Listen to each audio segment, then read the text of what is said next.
Hello, hello, and welcome. Today, I'm very excited to share with you one of my awesome clients, Shia, Shia Taylor. We thought we'd come on here today just to share some of her journeys. As some of you may or may not know, I am 𝐒𝐄𝐒 and I am a business growth strategist and marketing strategist, helping Kingdom women to build six-figure businesses. And we've just had our 5-day Abundance Now challenge. It's been amazing. So if you have been part of the challenge and you are here watching us, come and say hello. Come and let us everyone know how you enjoyed it. And today I thought it would be great to bring Shia on and just share her experiences of us working together over the last, I don't know how long have we been together? Over November? the last November, was it November? Yeah, so just about 6 months, I'd say. About just we're moving on to the next session, next phase. Yeah. So it's about 6 months we've been working together. And so Shia, please introduce yourself and let everyone know who you are. So I am Coach Shia. I am a nonprofit navigator. I teach nonprofits how to build six-figure companies. Oh man. And in fact, Shia has in fact, if you're a nonprofit, you need to connect with Shia. Let me just plug that already because Shia has some amazing processes of how she helps her clients. Okay. So let's unpack this and tell the world a little bit about where you were before you even knew me, before we even laid eyes on each other, what was happening in your life. Let's say, I don't know when you even came to my world, but yeah, you tell the world. Tell them. 2023. Say again. It was 2023 when we, got together and started Got to on this connect. Yeah. journey for building my business. I would have to say, oh, this is gonna sound weird, but it's my truth. I had gotten myself to a comfortable place. I grew up in lack, I grew up in poverty, I grew up struggling, and I had finally gotten to this ease. I was a workaholic in my 20s, right? Had 2, 3 jobs. I worked the whole 90 hours a week. I was like, hey, this is not the thing. And then in my 30s or late 20s, I eased into the nonprofit world. I won't say eased into it, but I got into the nonprofit world. And it just so happened I was really, really good, like extremely good to be new. And to the point where it draw attention to me. Yeah. And then I got to helping nonprofits really Mm. good. And so Yeah. I would be in a nonprofit that was 80,000, they would never get to the six-figure mark. And in a matter of 6 years or 7 years, I had helped create multi-million dollar nonprofits times 3. Awesome. And so I was like, I've Amen. got something here, right? You got something. I got something. So my background is project management, director of programs and operations.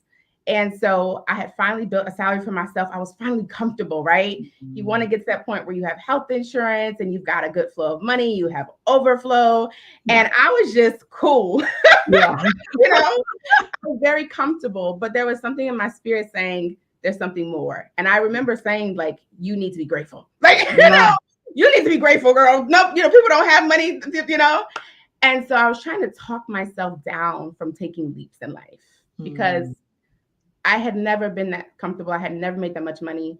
And there was a scarcity mindset behind all of that. Yeah. And so finally in 2021, God called me out of my job in 2021. And I was going to talk to my supervisor. And the day I was going to speak to her, she was the CEO. I'm the director of programs operations. So there's no other employee higher than me at this point. Yeah. I was the first employee of this company. And in 2021, when God was calling me out of my job, I went to her and me and her like this. And I said, hey, I need to talk to you. She's like, I need to talk to you too. And I was like, okay, well, you called the meeting, so you go first. She's like, we're giving you a $20,000 raise effective immediately. And I was like, surely, surely God is not calling me out of the job right now. This is a sign. Surely not. Surely not. Did I hear right? Did you hear correct? Okay, a 20K raise she was offering you. Okay. Effective immediately. And we hadn't even talked. She was just like, business is really good. You should have been at this place. Let's go. And I was like, okay. And so here I am about to tell her, I don't know if this is where I want to be anymore. And she's like, what do you have to say? And I was like, well, and so I leaned into this feeling of not being satisfied, this feeling of that there's something else for me. And she respected it. And she's like, okay, well, you sit with that. And I have those moments too when I'm here and, okay. Fast forward That was probably the spring part of that of 21.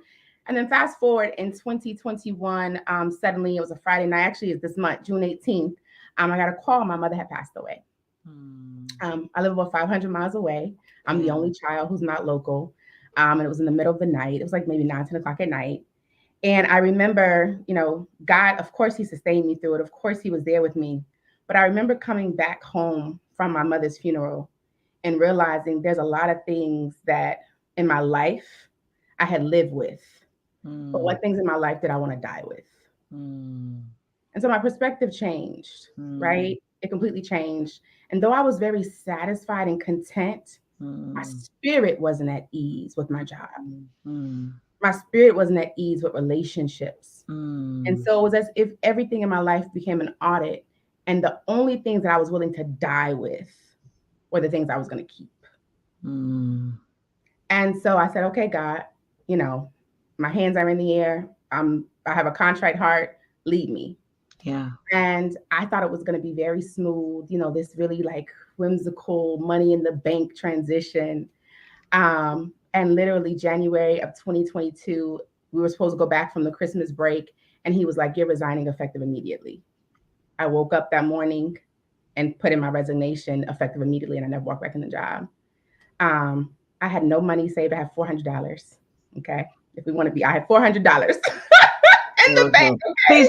Please, can you tell the people how many children you have as well, so they know that you had other commitments and stuff, because you had a good job, but you had. Yeah. So I have 4 children, but at the time, my children were like 9 months, 2 years old. Because my daughter, she's 3 now. My 7-month-old. No, she was 9 months. I had a 2-year-old who just turned 3, a 6-year-old, and a 14-year-old, and all homeschool children as well. Wow. Because the pandemic was here. So my kids, when they started school, they started from home. They never went. Right. And in 2020, I gave birth to a baby. So I had a newborn in 2020. Yeah. Wow. And also it's really important. My mother passed away in June. My divorce started in July of the same year. So now I'm a single mom. My mother is gone. And so I'm not thinking this is what's going to happen to me in 2022. Yeah. And in God's amazing divine plan, my 2-year-old comes home with COVID. We hadn't had COVID, nothing in my house. And when she gets COVID, she passed it to the other children. And 3 of my 4 children have COVID. I'm the caregiver. I'm taking care of my kids 1 by 1, 2 by 2. As they're healing, then we're separating each other. And then finally, I got COVID last. And I was like, thank God I was able to take care of my kids. My oldest is 14. She can help a little bit. But as time went on, mine didn't go away. Right. So my kids were getting better after like 3 weeks because we're just passing it around at this point. We're moving into February. I'm still a little congested. March gets here. I can barely breathe. Come to find out, mine had morphed into COVID pneumonia. And it was the first time I realized I had no emergency contact. Right. So they asked me, husband. Yeah. So they're like, who's your emergency contact? I was like, what? I don't have emergency contact. Right. And so literally, the nurse practitioner, she's amazing. She would come to my house, she would check on me. And she finally said to me, hey, there's nothing else I can do for you at home. You have to stop helping with the kids. You have to stop cooking. You have to just be, because you don't have enough strength to fight. And she was like, if I have to, so at this point, there's no more antibiotics for you. You have to go to the hospital. And if once you go to the hospital, she said, it's out of my hands. So I'm straight into entrepreneurship and I am straight not able to work. Wow. For 9 months. Wow. See, I didn't even know that part, right? I knew you had the thing, yeah. I didn't work for a year. Wow. So for 9 months, I was not allowed to work. I was not released from doctor's care until October of 2022. So from January to October, there was no income really. And I watched my move. Say it again. How did you guys survive? What was happening? There was an incident, or not an incident. There's a time frame in 2021 and 2022. I used to get bills and they would come with credits on them. Okay. Unexplainable credits were on my bills. Oh, okay. One time I remember the cable guy, he came and he was like, we're coming to fix your internet. And I was like, something wrong with my internet? He's like, yeah, your internet's been out. And I was like, it has? He was like, yeah, you requested the tech. I was like, okay. And he came, he's like, how long has it been out? I said, I don't even know. He's like, is that long? I was like, yeah. he wiped my whole internet bill. He's like, we can't determine how long it's been out, so we're just gonna clear the bill.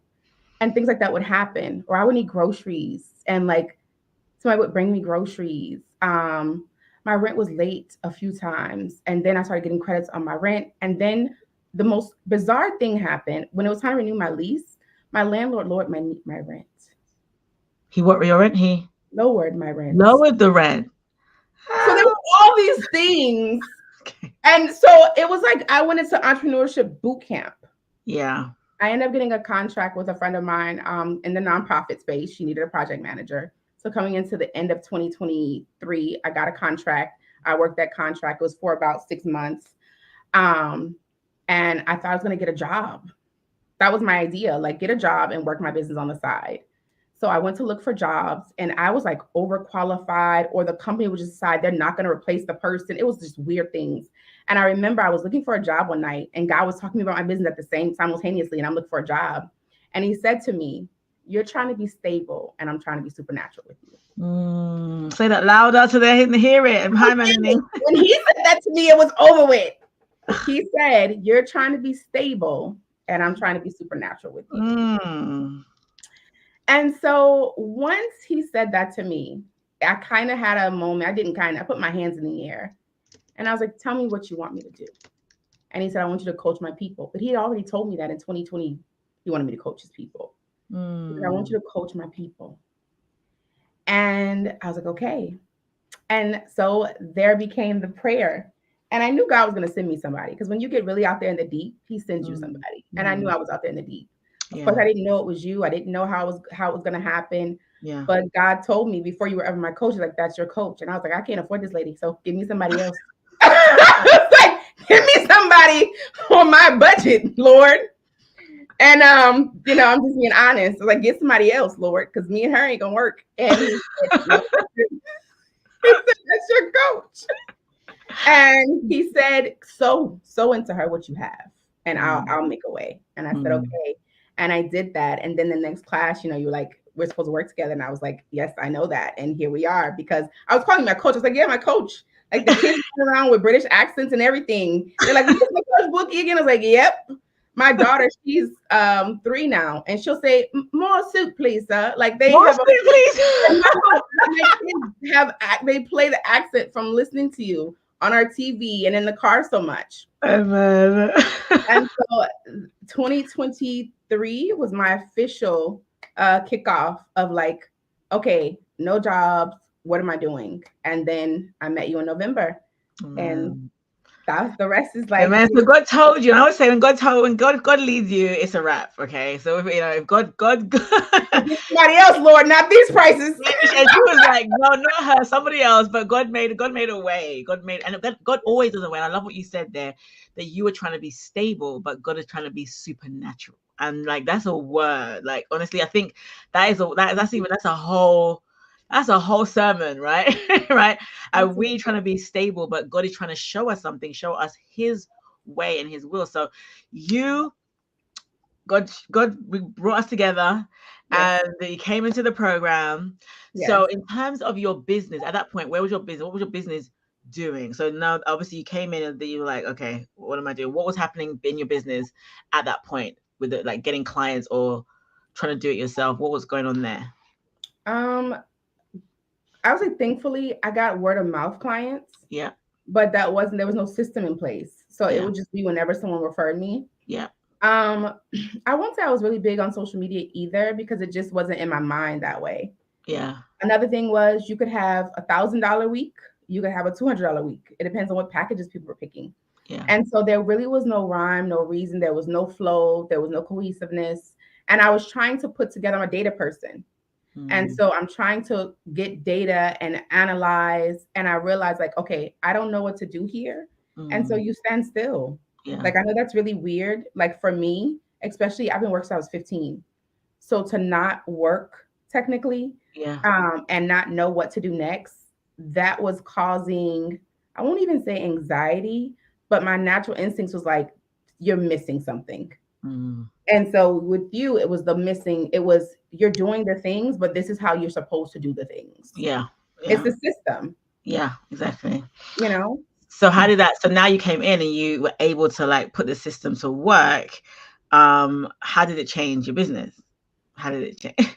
Okay, so this is important to know. I made my first stable month on the abundance challenge. I wasn't in the program yet because the program didn't start yet. Yes. So I met my first salary. So we met October, November. November was my first salary, like because I was making like, well, I say close to it, like 4,000 or 5,000.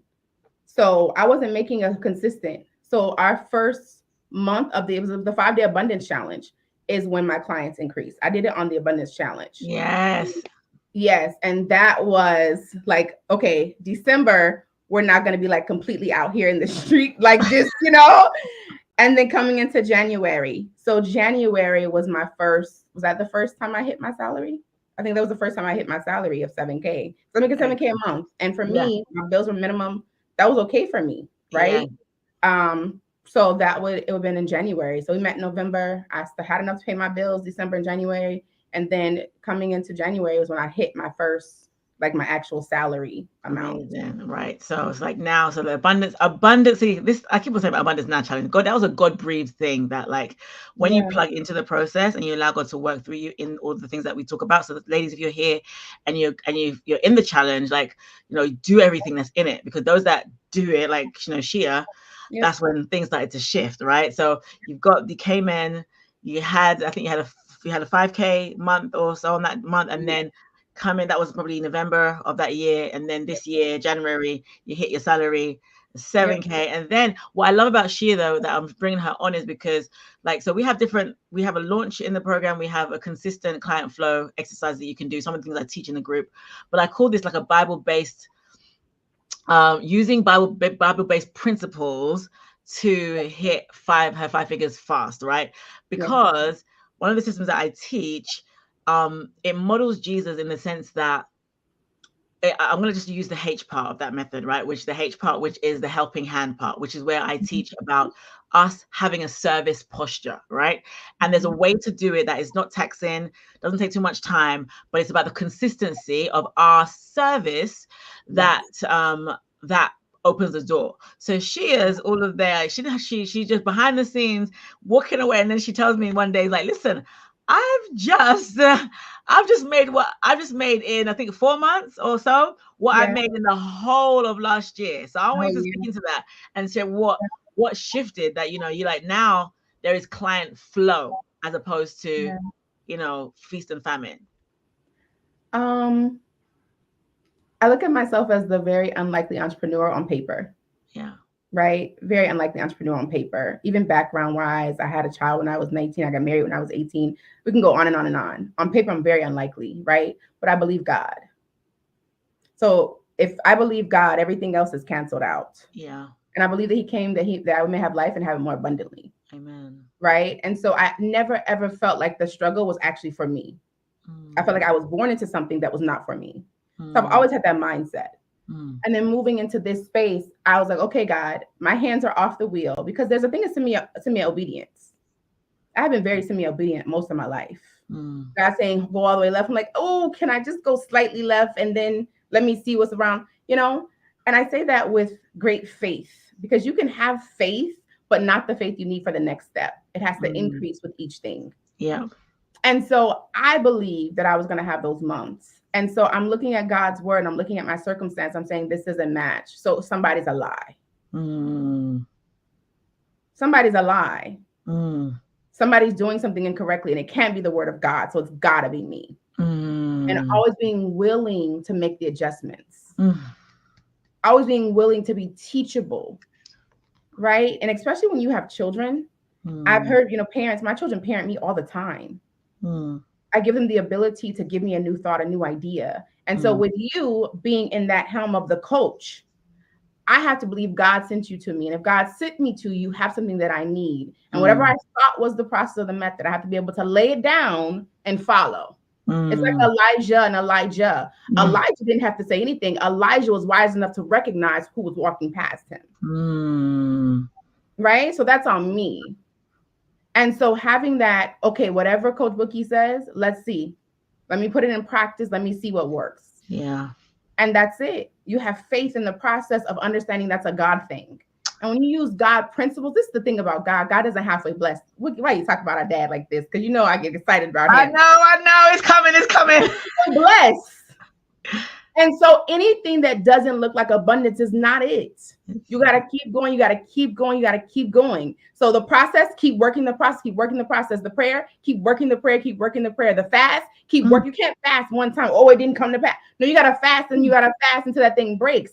And our God, he is a living water. We don't do triples. We do only living water and flows. He does wells, right? He's the one who empowered Esther that we do this for the whole nation, the whole generation. He's the Moses mover, right? When comes out, you know? And so in my mind, those are the results I'm looking for. So I can be in here, I can be, doing a income generating activity. I can doing a post. And then I look and say, does that have the breath of God on it? Okay, no, all right, let's keep going. Okay, let me keep going. It's like the Elijah when he says, I hear rain. I hear it. Doesn't matter if anybody else does. Because I know the promises of my Father. So I hear the abundance. I hear the rain. But I also take the things that you say and the things that I involve myself in as declarations. It wasn't abundance later. It's abundance now. And so I expect it to manifest for me. Right? It says a mustard seed faith. If you don't have mustard seed faith, what are we doing? You can't be kingdom and don't have mustard seed faith. You are pre-kingdom. You're trying to get in the kingdom. I'm in it. You can't put things like that, attach those things to us. We kingdom over here. We aren't worried about light bills if we kingdom. You are a king, you don't have full king. You need to be full, right? I can go on and on. But I look for evidence of him. And he's great. He's big, right? He's abundant. He's all-knowing. He's omnipresent. The fact that you're in London means nothing. Because he's omnipresent. The same God that you are talking to and you interact with, the same God I talk to and interact with. Yeah. Right? And the more kingdom-filled people we have around us, the quicker we get messages. Because if I don't catch in the spirit, you should. If you don't catch in the spirit, I should. Somebody should, because we prophesy in part. Yes. You see? So I'm all the way over here in Atlanta, Georgia, and I'm praying for God to give me a breakthrough. He gets coached. Hey, abundance now. That's me. Let's go. Abundance now from London. Coming in from London. Come to me in Atlanta, Georgia, right? I love the internet, how we connect. I love it. Honestly, I'm like so much you're saying. So much, like, guys, just please take the nuggets. There's so much you're saying that is so important. You're pre-kingdom. You're not in the kingdom. Like, listen, like, there's so many principles that you have shared that it's like, wow, like, we have to have that posture for it to work for us. You have to understand we have to have that posture of faith. Like, we have to have that posture of obedience. We have to have the posture of submission. We have to have the posture of believing this. You said, if it doesn't look like abundance, it's not his. So that means if you are experiencing lack and you are experiencing without, it's not his portion for you. It's not yours. There has to be his is overflow. His is more than enough. His is over more than your year income of last year. I don't know how much you made last year, and making what, 20 something K or something within 4 or 5 months. Was it 4 or 5 months? I don't know how many months. You tell them what the figures are. Like 3. It's 3 months or so, right? That was about 20,000, right? Which was while you were sick last year's whole income, and we're just getting started, right? So the point here is that God's blessing, or God's atmosphere, God's environment is overflow, is more than enough. But when I bring clients on, you all have a similar story, as in God has called you out. There's surrender before him.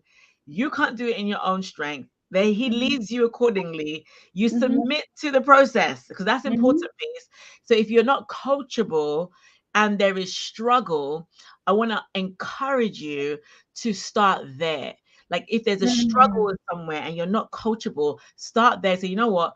I need to be coachable. I need to listen, and then I need to do in accordance to how God leads you. And I taught this when it talks about the widow's oil. Like, I believe that God led the widow to Elisha, right? God led the widow there as she was led. she had no choice but to do what he told her to do. It's okay, let's do what you said, borrow vessels. I'm gonna borrow vessels. I'm not gonna do it. So it's like we have to, once God is directing you, don't look at what you have. She could have said, you know what? No, this is too expensive. I am not doing it, Lord. Send me someone new. But like somebody else, Lord. Yeah. Like it gets somebody. She said that I'm not doing it, but she submitted to God and said, God, you know what? I'm gonna do this, do that, do that. And then God made it way, and God made it possible. And so in it being possible, she's experiencing, because here's something I do know. God will always take the glory. God wants to take the glory. Yes. So in our lives, it's not about myself. It's not about whoever God has led you to. It's about him who sent you. And so I'm very careful as well, that I know that even though he sent me as the coach, yeah, I have a system, I have a process, but I don't have it without God. So I'm just a vessel that he can use to guide, and I'm listening to him, and he sent you. So really it's where God is using a person to just flow and direct, because he gets the glory. As much as you've made X, Y, and Z, I am not confused. That is the hand of God that directed you to be able to, number one, be obedient, number two, follow the process, number three, do the work, and number four, get the results. It's the God in you that you were open to that has led to these results. So I am not confused there. I know that God said, listen, he takes the glory. He wants the glory all day, every day. Can I give this word? Because this was focus changing for me. The word that God gave me this year was prosper, right? And it's based on 3 John 2. Beloved, I wish above all things that thou mayest prosper, right? And be in health, even as thy soul prospereth. Yeah. Sometimes we, in the entrepreneur world, we look at wealth. We want wealth. And the Lord said, you have to prosper first in order to gain wealth. And he showed me the steps of prospering. He said, prospering is the condition, it's the environment. Wealth is the actual manifestation of money and resources. So a lot of people are focusing on the wealth part of the entrepreneurship space, but you can't. The prerequisite for wealth is prosper. Prosper is the condition, it's the environment. Is your heart steady? Can God give things to you and get things through you? Can we prosper first? If your soul prospers, right? Everything else will come. Wealth comes out of a prospering state. Yeah, I love that. Right. And so once I got that, right, he's like, you don't look at the money because that'll make you anxious. Don't look at your, don't do that. Prosper with me. Right. It's the Matthew 6:33 𝐒𝐃 plan, right? Yeah. First seek the kingdom. He's like, seek the kingdom, prosper with me. I love that. That's so good. Prosper with me. Believe me. Lean into me. Hear me. Follow me. Yes. The money will follow you. Don't worry. Don't go and follow the money. See, in the kingdom, we are not to follow the money. We follow him, and then the money follows us. That's the kingdom process, the kingdom atmosphere, the kingdom environment, but we struggle because we are flesh and blood, because we're used to doing what the world does, and we're used to, okay, where's the money at? Let's go there. Let me go do this. Let me go do that. Let me follow where the money is. Let me do the things that will get me the money. But no, I love that. Let me prosper and be in alignment with the King. And in my prospering in alignment with the King, then he brings the wealth that I am so desiring. Oh, that's so good. Come on now. Prosper is the prerequisite for wealth. Thank you. Hi, Vanessa, Melanie, I see you guys. That is awesome. Honestly, God bless you guys. So what would you say, Shia, to anyone thinking about being in the atmosphere of the environment of CFA, the things you've experienced in, like, you have the becoming calls, we have the things that we have, and what you've experienced so far? What would you say, someone who's outside looking in and can't really see inside what we experience? What would you say to them? Not overthinking. To not overthink. That's a really big thing, right? Especially when you move in the entrepreneur space, not overthink. And then one of the things, affordability is important. But I think for me, it was the change of, I can't afford to stay this way either. So I'd rather move my money into a system, right, that's going to work and produce, than stay in a system that's causing me stress and strain and unnecessary struggle. And the thing about it is that the key is that you tap into someone else's wisdom. You've saved me time. You've saved me energy. Time you can't get back. Time is invaluable. There's no amount you can put on that. But for someone to come into your life and save you time in order to make you money, it's not. It's not much you can do. You're gonna save me time, make me money. Okay, let's move it do along. this. But also community. Mm, You need that. I've had some really hard times in CFA. I've had times where I wasn't always on top of it, yeah, right? But had I done it alone, who knows what my outcome would have been, yeah. right? It's one can take 1,000, two can take 10,000. A three-string cord is not easily broken. How can two walk together except they be agreed? Like we can go on and on and on. Just like bad company corrupts good character, because good character helps good character, Yeah, exactly. right? Exactly. You get to tap into that next level with someone else and a team, and that's really, really important. Having those calls, it makes you get up. Mm-hmm. Because sometimes I was like, tired before God reduced my hours. It was just like, but I know on Monday I'm gonna see Coach Bookie. I know on Monday I'm gonna see Katie, and I want to have a good report, Mm-hmm. right? And just having that accountability until you get into the autopilot. There comes a point where your spirit has a system, and you're like, oh, I can't wait to get up. I can't wait to, do my email list. I can't wait to solve someone's problem, Yeah. right? Because remember, we had to talk about my process changed a little bit, and we Yeah. had to revamp, right? Yeah. And when Yeah. we revamped, we lost no money, anything like that. But once we revamped, I was like, okay, I'm really good at like answering questions. I'm really good at help. She's like, well, do that. And it was like I had a $12,000 day, Come just like that. let me just help you, help each other. Yeah. But yeah, it's seamless. It's God. It's blessed. It's just all the things you need, But it saves time and money. So there's nothing to really. Um, I don't know what I would have done. Like if I think, what if there wasn't right this connection? yeah. Who knows how long it would have took me to get to this point? No, God knows. God would not have left you, but God chose to use this way. So Mhm. I'm honored. And Vanessa, I see you there. Community, Vanessa's part of us as I well. can't see you, baby. Hi. Um, community is really important, and there's so much of that inside CFA. And you have like amazing community connections, women that we can just vibe off of. That Yeah. and also I love she brings her own package, her own wisdom. The ladies in the community, we all, so even though yes, God has called me to lead it, but then we all have something to bring to encourage, empower, equip, encourage when it comes to just even the spiritual things, which is amazing, which is a blessed part of it. So I am blessed that God has given me this to lead you guys. So you've been amazing, Shia, honestly. And this is just the beginning. We've still got another 6 months. We've done halfway through. So watch out. This is going to be your 6-figure year. I'm saying that out for everyone to see. So I'm going to come back again. I'm bringing Mandy, and I've already interviewed Mandy before when she did her, I think she did 30K. I said to her, you're going to do your 6 figures, and she's already on the way there. So I'm like, you're going to be back on with your 6 figures. Vanessa, I'm waiting for you. Anybody else that wants to join us, it's going to be at least that your 6-figure year, so that, it's the overflow. It's the abundance that, yes. And just before I go, I just need to just say this. Because of I call it the widow's oil. God is really marinating this whole, like, 2 Kings chapter 4 in my spirit. And if you haven't heard me share it, ladies, just that bit you spoke about prosper before the wealth.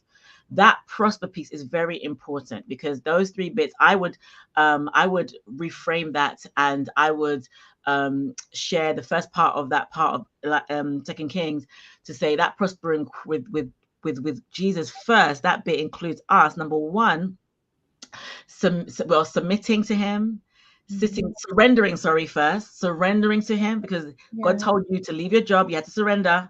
Sitting down to I was hear arrested him almost. say, yeah, this is it. The prosper with God. Surrender first. Sit down to hear what he would say, and then submit to do what he says to do. If you want to define the prosper with God part before the wealth, those are the 3 things I believe is that we need to do: surrender, sit, submit. Surrender, sit, submit. Surrender, sit, submit. And if we could do all of those 3 things, it's like that is we are positioned to prosper, and the wealth has no choice but to come after us and to follow us, because that's our portion in the kingdom. I'm very much excited. So thank you so much for sharing. Any last words before we go? Anyone want to share? Any last what you want to share? Anybody before we go?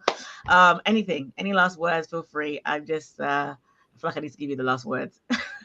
I'm just grateful. I'll tell you this. One thing I say to my clients, one of my prerequisites, I need to know, has God blessed it? If you tell me that God told you this is for you, that's all I need. That's the key ingredient, that God bless it.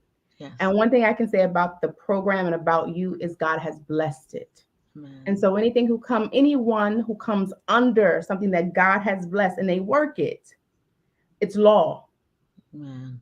It has to come to pass. It has to prosper, right? It's on us to do the things that he says to do. But the question is, did God bless it? And I Mm. know for a fact, God bless your ministry. God bless your Amen. organization to be a Amen. blessing. And so Amen. God blessed it. It'll go. That's it. Amen. God has blessed it, ladies. God bless you, Shia. God bless you guys for watching. God bless you guys for watching later. We'll see you again soon. Next time. Take care, Melanie, Vanessa, everyone that's joining us later. God bless you. Take care. All right. Bye-bye. Bye.